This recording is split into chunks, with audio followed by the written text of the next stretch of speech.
Afternoon, And this is Councilmember Juarez making trouble here. the Shama and Deborah Show. This is a regularly scheduled meeting of the Human Services, Equitable Development, and Renters' Rights Committee of the Seattle City Council. The time is 2:03 p.m. on June 11th, 2019. Where's my phone? Yeah, where is your? Huh. Hey, Nick. Yeah. Okay.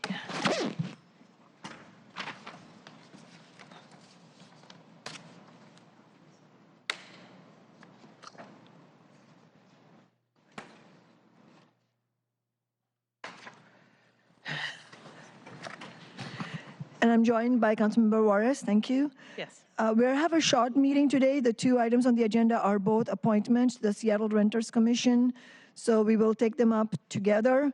This will be the first time appointment to the Seattle Renters Commission for both our nominees, Dina Brasio and Mac McGregor, although, should be mentioned, Mac has previously served as the co-chair of the LGBTQ Commission, and we are extremely delighted to have him back in the City of Seattle fold in the Renters Commission.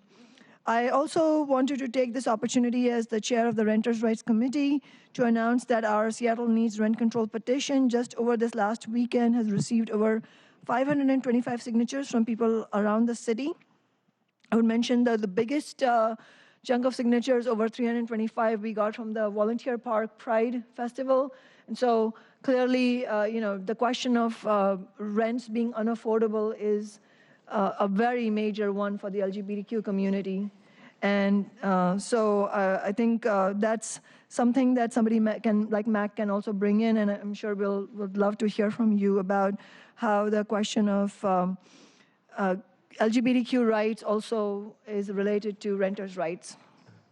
And this is a real demonstration, I think, that people are looking for bold policy solutions on the questions of skyrocketing rent. And if you're watching this and if you want to send us your story about how rents rising has affected your life and what you would like to see, please feel free to write to my office. And before we bring our presenters to the table, we do have public comment. Nick Jones from my office is staffing the meeting.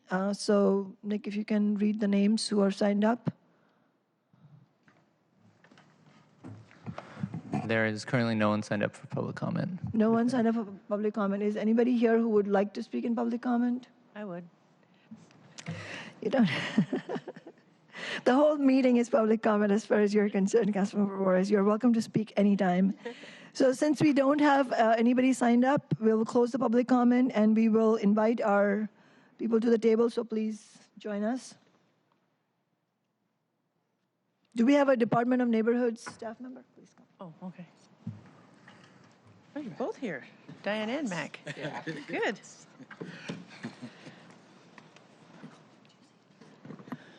Dina. Oh, do we been saying it wrong? I'm sorry. No, it's okay. I thought it was Dina, so I was checking. My therapist says Deanna, so Yeah.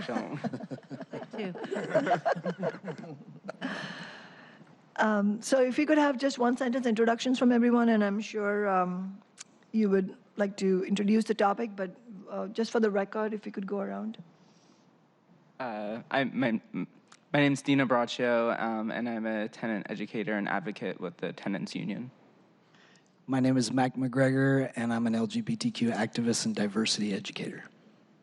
I'm Shaquan Smith from the Department of Neighborhoods, working with the Your Voice, Your Choice initiative. Thank you. And Shaquan, did you want to introduce this? Oh, I'm actually a little bit new to everything. I just found out about the candidates probably like the other day. So I'm glad your honesty is yes, appreciated. yes, Here's their stuff if you want to. okay.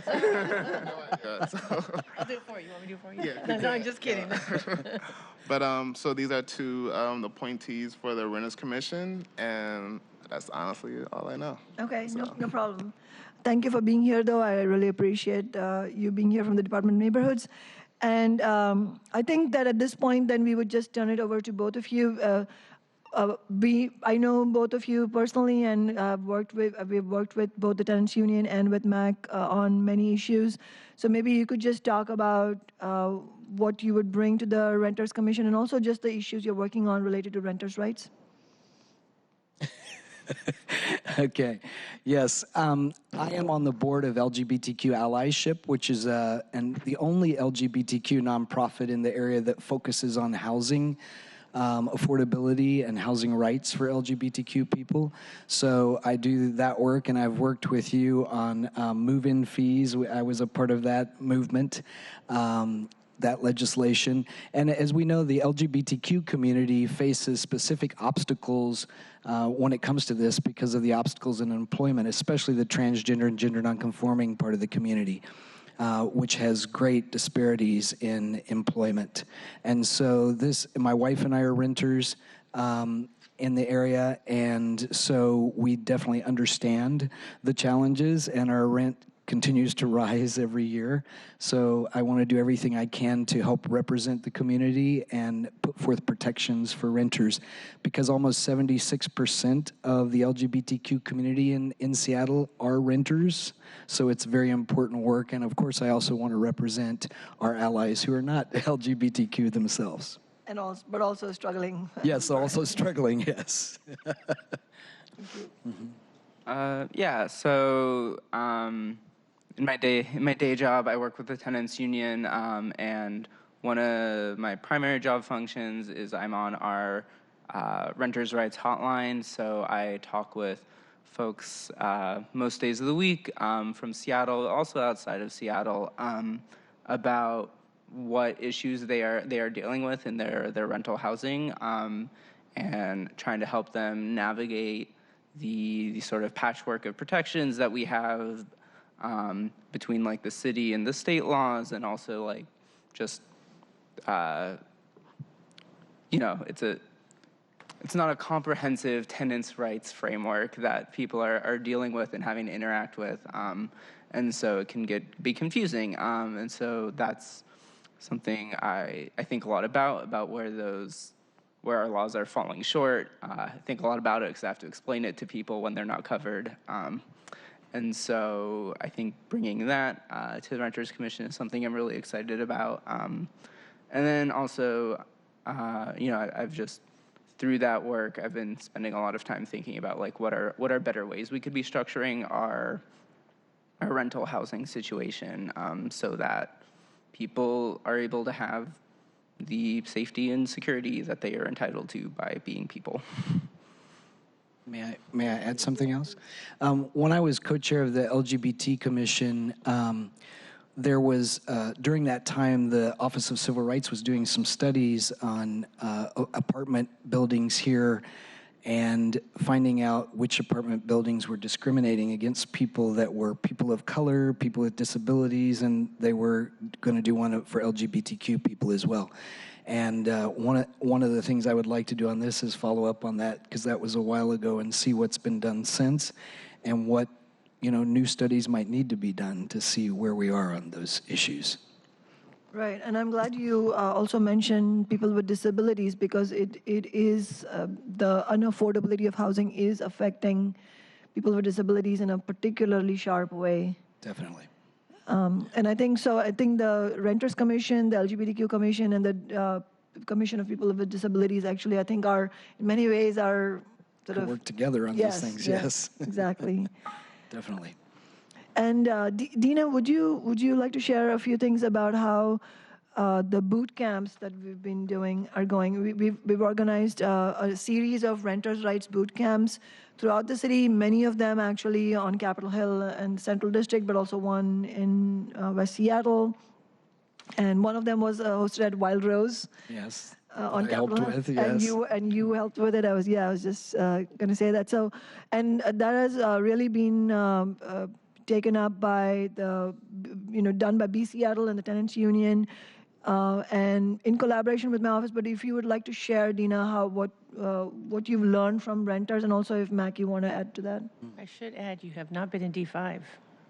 We would love to organize a boot camp in DCAF. Could we Absolutely, make that 'cause happen together? I'm Yes. always good at the map. Where exactly is I am. Sister? But yes. Yeah, No, I but understand. No, but we would love right, to. And in fact, it you're has come up in northeast, our discussions. Because D5 now is 51% renters. and you're the yes. northeast corner Oh, of the wow, city, you right? don't know? Wow. I'm so D5, sorry. the north end. Yeah, so we actually, die. the tenants union actually has a weekly clinic in your district that we operate out of the North Line, North Helpline What's the Food helpline Bank. with Kelly Brown? Yeah, My buddy. exactly. So Okay. we're actually in your district every week. But we'd be happy to do boot camp together. I'm Yeah, excited to be there. Yeah. Yeah, I don't think we've had, I'm not thinking of any workshops we've had up there in the recent past, but we do.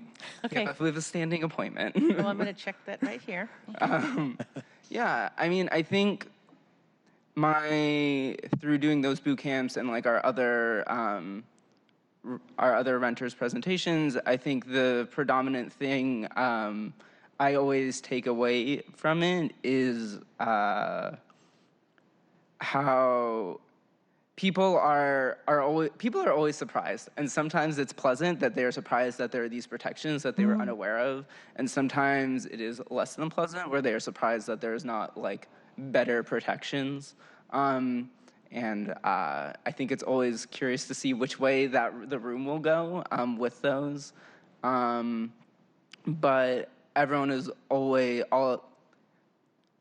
super excited to like have like been able to like increase their knowledge, and that I think people, in some ways it's like a self-selecting group. Like the people who go out to those boot camps are the people who are like interested in learning more and like understand why they want to learn more. But I think it's usually pretty positive response, and that's nice. Yeah, I think, we addressed a big issue that people have talked to me about and that my wife and I dealt with, the move-in fees, which can be astronomical when you're talking first, last, and a security deposit and a pet deposit, and good grief, I think we ended up having to come up with something like $7,000 to move into our house. And I remember your public testimony at that time. Yeah, it was just crazy. And we were trying to stay within an area where our son wouldn't have to bus more than an hour to his school.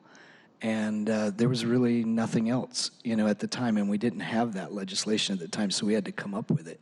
So we had to borrow from family and do all kinds of things to come up with that, quickly. Right. So I'm glad we've done something to help with that. And now, I think we need to work on extending, which people are already working on extending the notice before rent is raised, because 30 days is definitely not enough for people to arrange in their lives, right? And we also, I believe we need rent control because it's just out of control right now. So many people that I know are having to move to outlying areas around the city, and because they can't afford the rent within the city, and yet they have to drive into work every day. And a lot of them, as we know, are essential workers like teachers and firemen and people that we need to be able to be here, and then not being forced to look for jobs elsewhere. Because it's too much of a struggle to drive in this traffic to get into work. Absolutely. Yes, please. Yes. Mac, I have a question for you, and I don't want to put you on the spot. I was looking at your resume, and it seems like you've worked for like 13 volunteer organizations. Pretty amazing stuff. One of them is Ingersoll, who we're working with. This is a little bit different than what you're here for, Darren, the renters issue, but one of the things that we've been working with the LGBT community is how people have been weaponizing the First Amendment right and people's right to religion, and we've been following the cases with the ACLU, Ingersoll, Gender Justice League on refusing to provide any kind of medical care, including dental, based on their First Amendment right to religion, right? And we've been seeing that has been being held up in courts across this country, and this administration has rolled back a lot of those issues. Are you seeing any of that dovetailing with renters issues as well as these other kind of medical issues? Because I'm asking a more broader question than what you're here for today because of your resume and your experience. Yeah, I am seeing that, not in Seattle exactly, but I am seeing that in other areas, and right now there's a lot of fear and panic in the community, especially the trans community, because this administration is specifically targeting us, And so I'm seeing a great deal of fear, people worried about whether they're going to have health care, people worried about whether they're going to be refused housing and services due to their identity, which, you know, we do have protections in our state. We're very lucky to have that. I'm from the South. I wouldn't move back for anything, you know, because I appreciate the protections that we have here. But this is where people need to understand the importance of local politics. Right. Right. And we just need to keep working to protect the marginalized parts of our community that this administration seems to be targeting over and over, whether it's people of color or Muslims or, you know, we can go on and on, right? The LGBTQ community. And the statistics we're seeing now that is really disturbing for us, we just had, and Councilmember Sawant was there, we did in our committee last week, Missing Murdered Indigenous Women, and Yes. in the Washington study and the Canadian study, there was a huge portion dedicated to Two-Spirit LGBTQ, highest level of trans folks being killed. Yeah. That are going unreported scary, and unnoticed, and not in an Indian country as well. And that's concerning me too, and that's like another piece of legislation. Well, we're looking at the medical piece, but that's another piece to have more. I know, again, I don't want to put you on the spot because I know we're here about renters' rights, but obviously you do everything, so. Well, I wish I had a Mac is a clone some days. Renaissance man. I wish I had a clone some days. And you know, it's something that we have to address because we have a large indigenous community here that we need to protect. And obviously, you know, they need our protection because they're, again, like the trans community, a small part of the community, you know, that doesn't have a lot of money and things like that as well to fight for themselves. So we have to fight for them. And so, yeah, I think that is so important. And you know, hate crimes on trans people have been rising around the United States, around LGBTQ people in general. And here, hate crimes have doubled recently, you know, around LGBTQ issues because of the gentrification that it's been going on. Yeah. It's been growing so fast. Yeah. So, you know, I'm a big believer in education, not more policing around that, although we also need to educate the police around these marginalized parts of the community, which I've been a part of. I helped educate SPD on how to handle deal with the transgender community. But we need to educate people. We need to make sure that we have protections so that this stuff can't continue, because a lot of times these crimes, they go unreported because these people in the community, you know, they fear the authorities to report them. So we maybe need to think about other ways they can report rather than directly to the police, because they're afraid of the police. So there's some work we could do around that. Can you do like a boot camp that like Dinah's doing? I think we should, yes. Yeah, I think we that'd be a great absolutely idea. should. Yes. I I'd love totally to see agree. that. Yeah, you know, and have like a hotline they can call. Yeah, you know? absolutely. And in fact, that's part of what we were discussing at the missing and murdered Indigenous women and girls discussion in Councilmember Juarez's committee about how significantly underreported these issues are, and Right. for all the alarming numbers that we do already have of missing and murdered Indigenous women, actually more than that have gone missing or have faced worse fates. Right. I think the Yeah. issue that where you have the I always hate it when people use this word, where the intersectionality of renters and some of the issues we're talking about that LGBT people are facing nationally is, and we call it the decolonizing of data.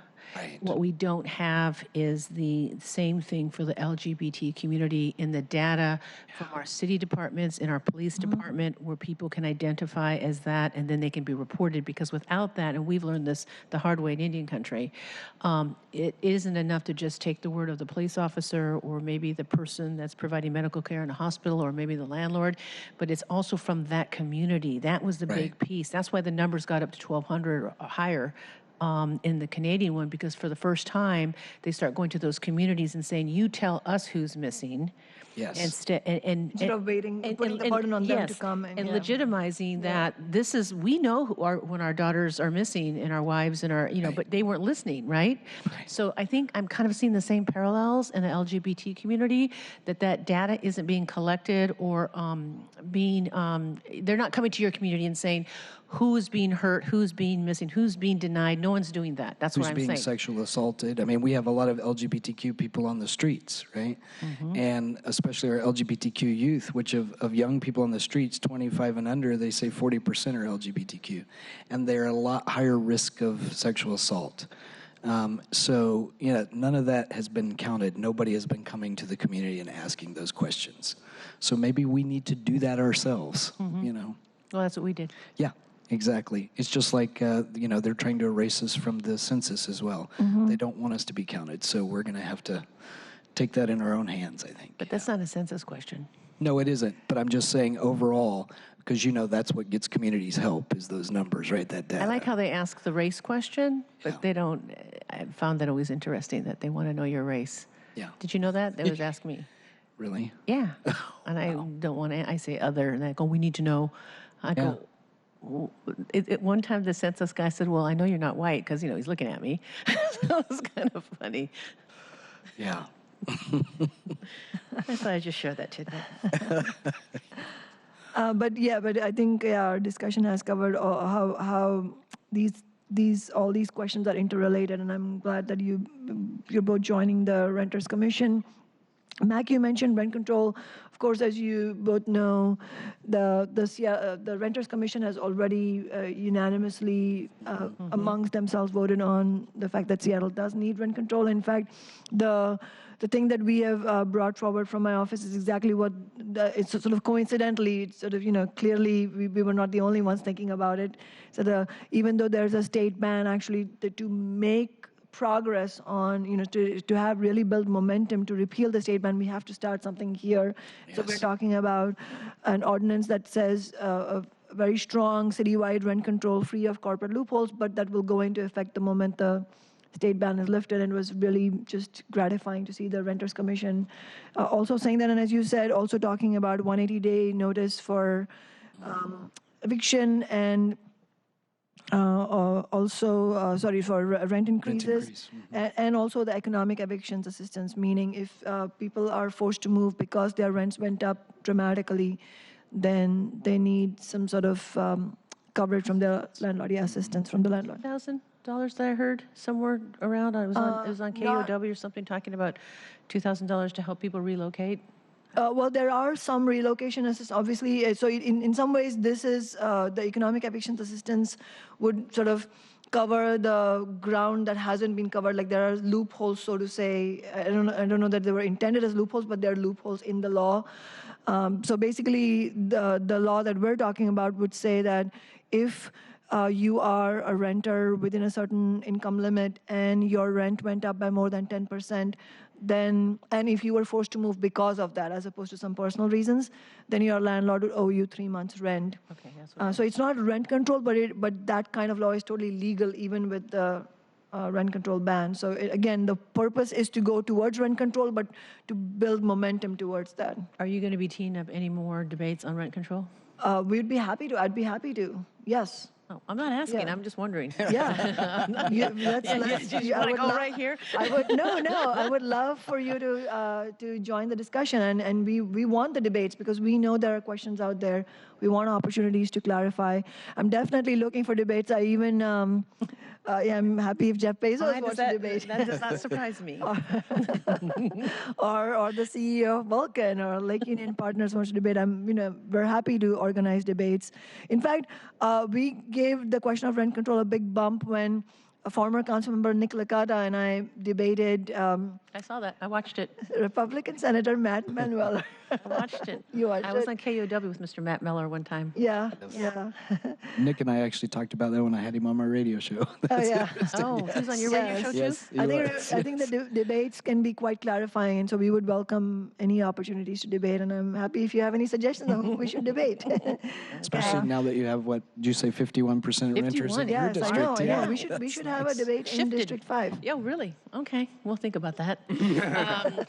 It shifted though, because it was 51% homeowner, then now it's 51% Yes, renter. in fact, this is a demographic shift throughout metropolitan areas. It's more cities are becoming more renter, and in fact, more cities have become now majority renters.